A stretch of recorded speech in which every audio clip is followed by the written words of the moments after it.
Halo sobatku, selamat datang di channel Sobat Movie. Tempatnya review film paling asik dan menarik buat sobatku semua. Yang baru gabung, silahkan klik tombol subscribe ya dan nyalakan loncengnya, supaya kalian tidak ketinggalan film-film seru yang Mimin upload. Oke, gak usah berlama-lama lagi, langsung aja kita ke reviewnya. Gasken sob.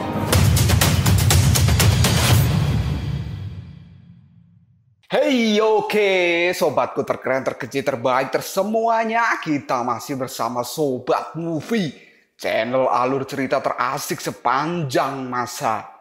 Oke, kita lanjut bahas Sun Wukong episode chapter 27. Gak usah cacicot banyak bacot, kita langsung masuk aja ke pembahasan. Pukulan keras yang dilayangkan oleh Biksu Tong pada jiwa Sawuching. Hal ini membuat Sawuching meninggal dan jiwanya masuk ke dalam alam baka. Wuching pun kali ini berada di hadapan Raja Alam Baka, dan sang raja kecewa dengan kegagalan dari Sawuching karena dia sudah menunggu lama 3 jiwa spesial, tapi Wuching tak mampu menyelesaikan tugas yang diberikan oleh Raja Alam Baka ini. Wuching kemudian meminta 1 kesempatan lagi, tapi Raja Alam Baka menyuruh Sawuching untuk melupakan tugasnya karena dia telah gagal, dan Wuching juga tidak akan bisa mendapatkan keinginannya untuk menjadi manusia. Raja Alam Baka pun kali ini menertawakan Sawuching dan menyebutnya sebagai orang yang naif serta tidak punya otak. Wuching pun menjadi marah, kemudian dia mengingat kata-kata dari Biksu Tong yang mengatakan bahwa Raja Alam Baka memang sedang membohongi dirinya.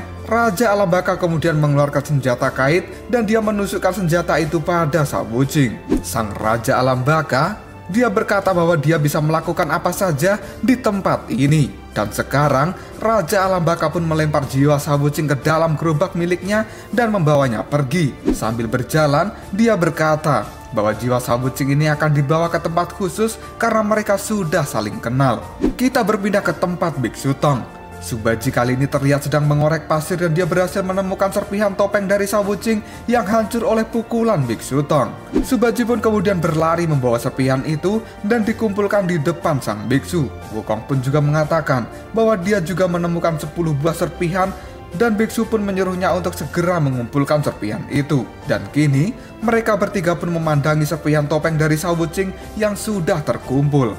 Wukong pun lalu bertanya, selanjutnya apa yang akan dilakukan oleh sang biksu? Karena sepertinya Wuching telah mati. Biksu Tong pun menjawab bahwa dia akan kembali menyatukan topeng Sawuching dan menghidupkannya kembali. Baji dan Wukong kini mereka menjadi bingung. Biksu Tong melakukan hal ini karena dia bisa merasakan penderitaan dari Sawuching dan dia akan melakukan yang terbaik. Dan kini proses penyatuan topeng dari Sawuching pun dimulai. Mereka bertiga kini mulai menyatukan topeng Sawuching seperti permainan puzzle. Raja Alam Baka ternyata membawa jiwa Sawuching ke dekat jembatan reinkarnasi. Sang raja pun berkata, semua jiwa yang telah mati dan melewati jembatan reinkarnasi ini, maka mereka semua akan bisa lahir dengan sosok yang baru. Tapi menurut sang Raja Alam Baka, tidak semua jiwa berhasil melewati jembatan ini. Karena itu, tergantung dari karma yang mereka miliki selama mereka hidup. Semakin berat karma yang mereka miliki, maka jiwa mereka setelah mati akan semakin ringan. Dan mereka akan terjatuh dari jembatan ini. Dan jiwa-jiwa yang telah terjatuh, mereka semua tidak akan bisa kembali. Sawuching pun kini marah karena Raja Alam Baka ternyata akan membuang jiwa Sawuching ke dalam jurang.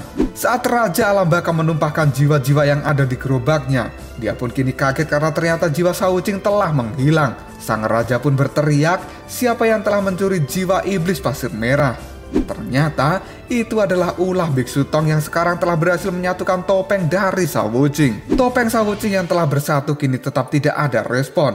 Biksu Tong berpikir, apakah dia telah melakukan kesalahan? Baji pun kemudian mengatakan, apa mungkin ada bagian yang tertukar? Dan Wukong juga merasa bahwa sepertinya memang ada bagian yang salah. Biksu kemudian memandang serius ke arah topeng itu. Dia pun berkata bahwa dia akan menyusun ulang topeng Sawuching ini dari awal.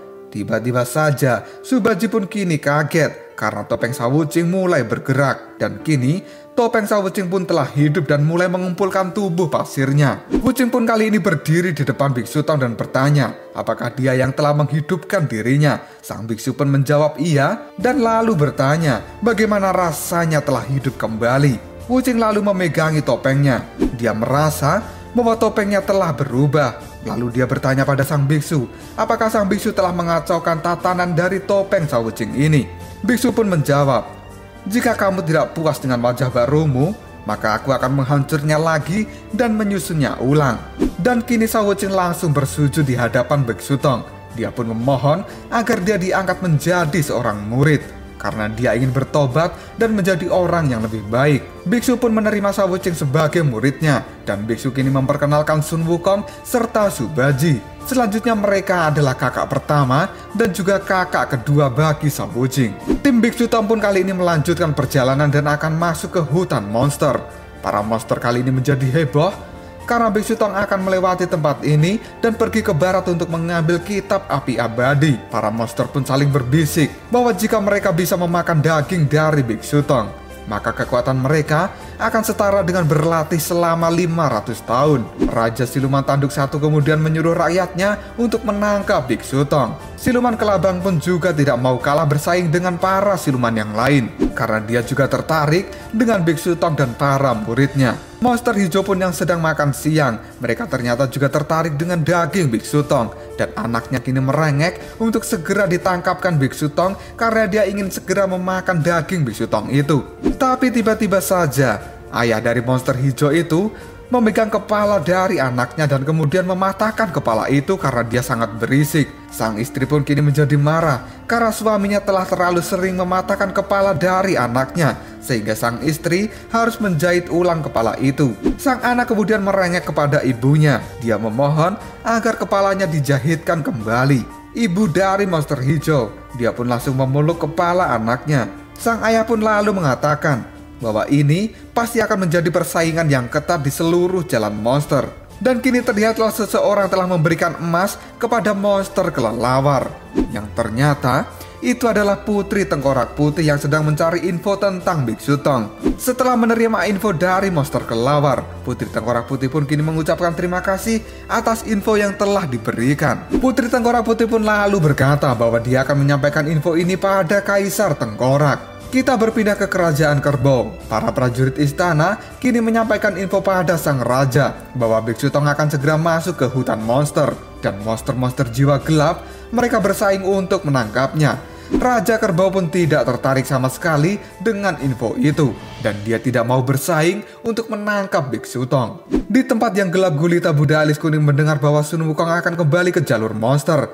Dia pun mengingat pada saat dulu dikalahkan oleh Sun Wukong. Hingga akhirnya sang Buddha Alis Kuning masih menaruh dendam pada Sun Wukong, karena gara-gara Sun Wukong itu dia harus berada di dalam kegelapan tanpa ujung. Dan sekarang dia pun akan muncul kembali untuk balas dendam. Dan inilah formasi terkuat dari tim Biksu Tong yang akan mengguncang dunia, dan mereka akan melakukan perjalanan ke barat untuk mengambil kitab api abadi. Setibanya di jalan monster, Biksu Tong kali ini dihadang oleh monster buaya. Para monster buaya itu pun bertanya, apakah kamu dan Sancang yang akan pergi ke barat untuk mengambil kitab api abadi?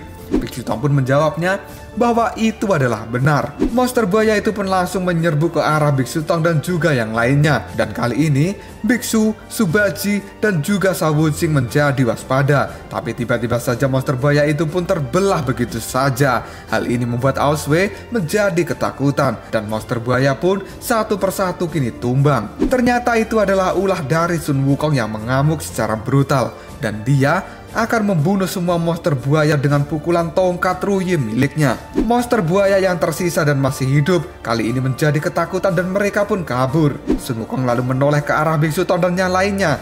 Dia pun langsung berkata bahwa masalah sudah dibereskan. Biksu Tong, Baji, dan Shawujing, mereka semua kini menjadi melongo karena mereka belum menyerang satupun para monster buaya, tapi mereka sudah kabur ketakutan oleh kekuatan Sun Wukong. Wukong dan Biksu Tong pun kini saling memandang. Dan malam pun kini telah tiba.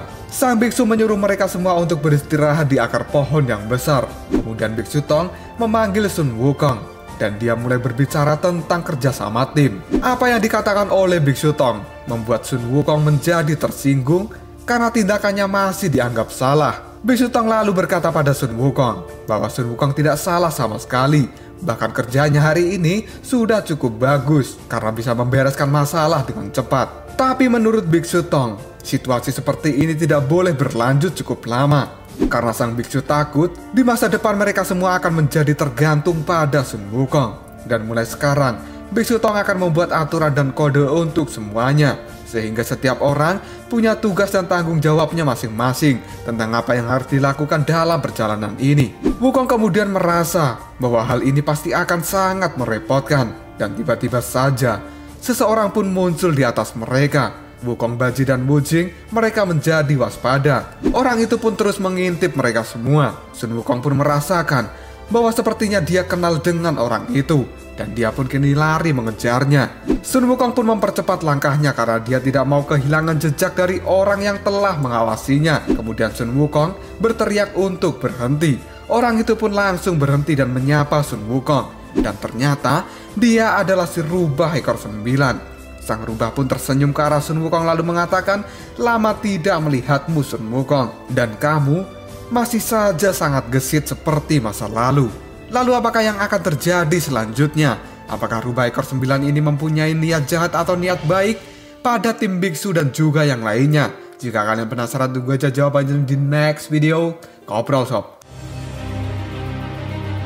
Tetap stay di channel Sobat Movie dan jangan lupa klik subscribe, like, dan share ke teman-temanmu agar channel ini dapat berkembang dan menghibur kalian semua. See you next tomorrow. Bye-bye.